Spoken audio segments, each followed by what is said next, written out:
The mediator stopped mid-sentence. She looked up from the papers spread across the conference table, and for a moment, the entire room went still. My brother's lawyer, a man in an expensive suit who had been speaking loudly and confidently for the past 20 minutes, had gone completely quiet. He was staring at me. Not at my brother. Not at the documents. At me. My brother leaned over and whispered something to him. The lawyer didn't respond. He just kept staring. The mediator cleared her throat. "Mr. Callahan," she said slowly, "do you need a moment?" He shook his head, but his face had changed color entirely. I sat with my hands folded on the table and said nothing. "My name is Claire Whitfield. I'm 32 years old, and I grew up in a town called Pemberton, about 2 hours northeast of Vancouver. It's the kind of place where everyone knows your family, which sounds warm until you realize that what they actually know is the version of your family that your family has chosen to present to them. The version my family presented was this. My father, Gerald Whitfield, built a successful lumber supply business from nothing. My mother, Sandra, ran the household and the social calendar with equal precision. My older brother, Daniel, was groomed from childhood to inherit everything. And then there was me, the younger one, the quiet one, the one who left. I left when I was 19. Not dramatically. I didn't slam a door or make a speech. I simply finished high school, accepted a scholarship to the University of British Columbia, packed 2 bags, and drove away in a car that barely made it to Hope before the heat gauge climbed too high. My parents were not angry when I left. They were indifferent, which was somehow worse. My father shook my hand at the door. My mother reminded me to call on Sundays. Daniel didn't come downstairs to say goodbye at all. Over the next 13 years, I built a life that had nothing to do with Pemberton. I completed my undergraduate degree in civil engineering, then a master's, then spent 2 years working infrastructure contracts in northern Alberta before joining a federal consulting firm based in Ottawa. The work was serious and technical and sometimes classified in ways I couldn't discuss with anyone outside the office. I traveled constantly. I missed weddings and Christmases and the slow accumulation of ordinary family moments. I told myself that was the cost of the work, and I believed it, mostly. My father died in February, on a Tuesday, during a snowstorm that grounded half the flights out of Ottawa. By the time I got to Pemberton, the funeral had already been arranged without me. Daniel met me at the door of my parents' house with a look I recognized from childhood, the particular flatness in his eyes that meant he had already decided something and was simply waiting for me to catch up to a decision I timed you, that was how the day end, had no part in making. "There's a mediation scheduled for next Thursday," he said, before I had taken my coat off. "Rosenberg and Associates.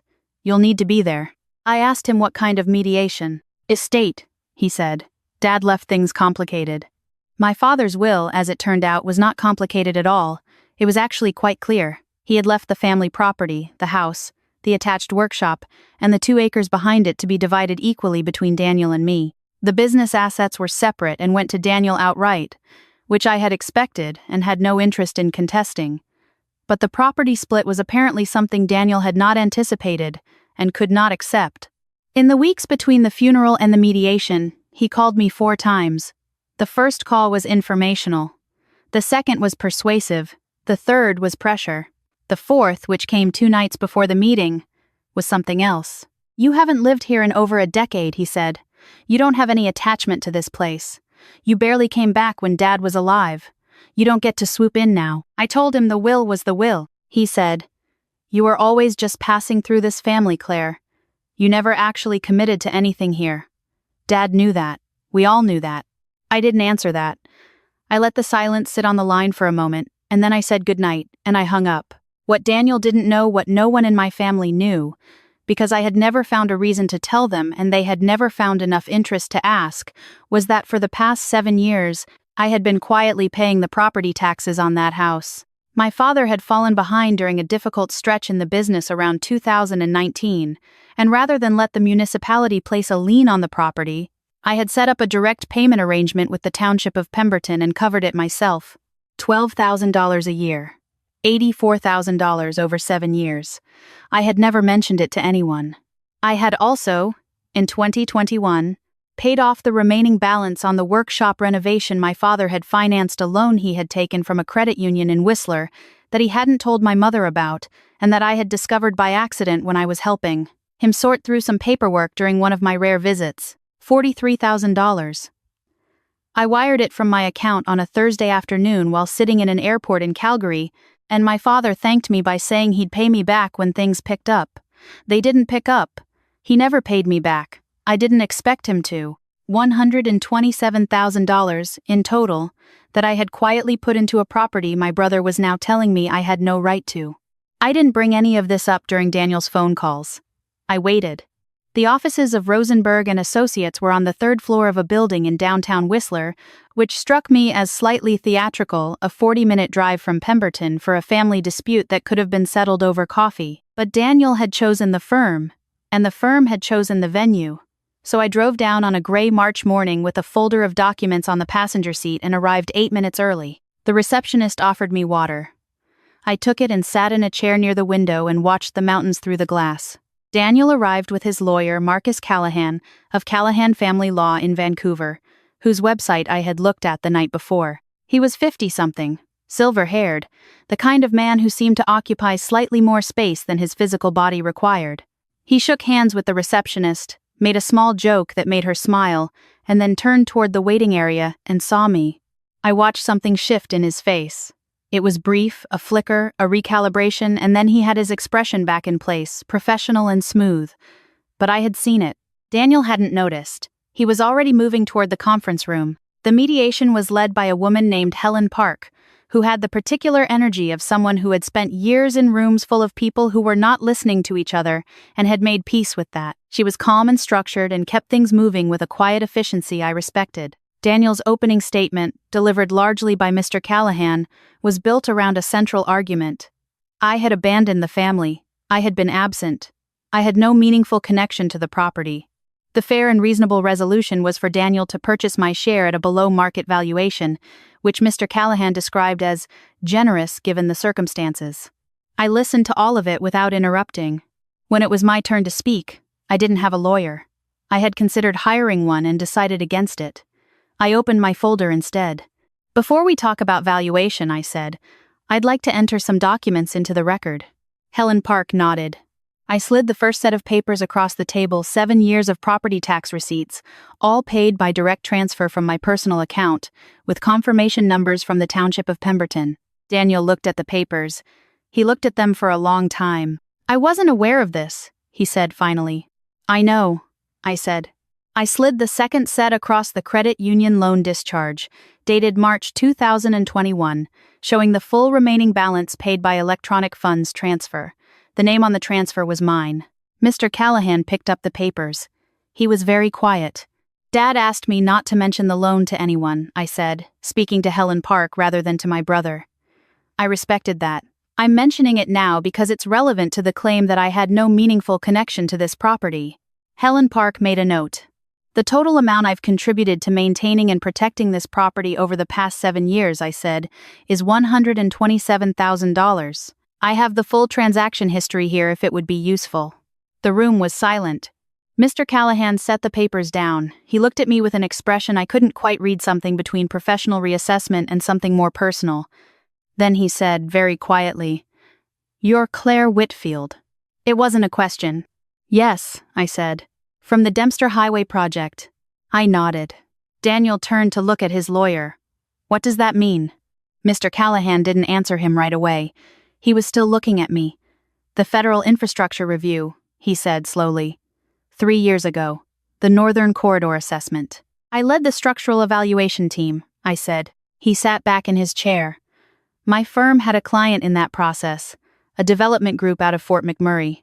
We spent 8 months on that file. He paused.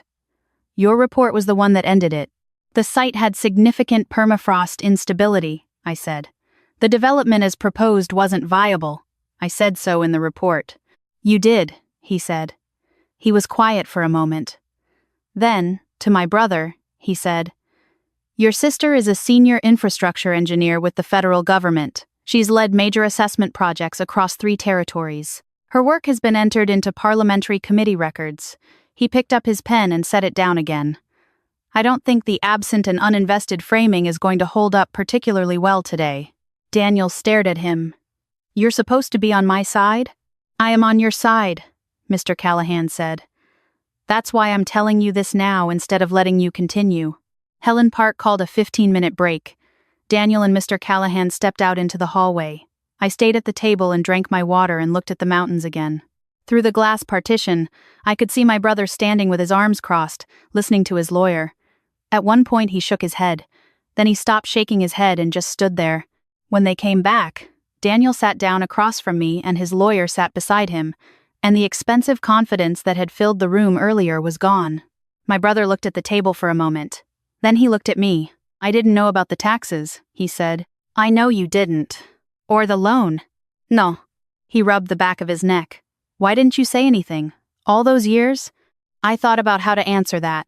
Because it wasn't about getting credit, I said. It was about the property staying in the family. That mattered to me, even when I wasn't here. He was quiet. I know I wasn't around the way you were, I said. I know I missed things. My work took me away and I let it. That's true. But being absent isn't the same as being indifferent. Daniel put his hands flat on the table. What do you actually want, Claire? Out of today. What do you want?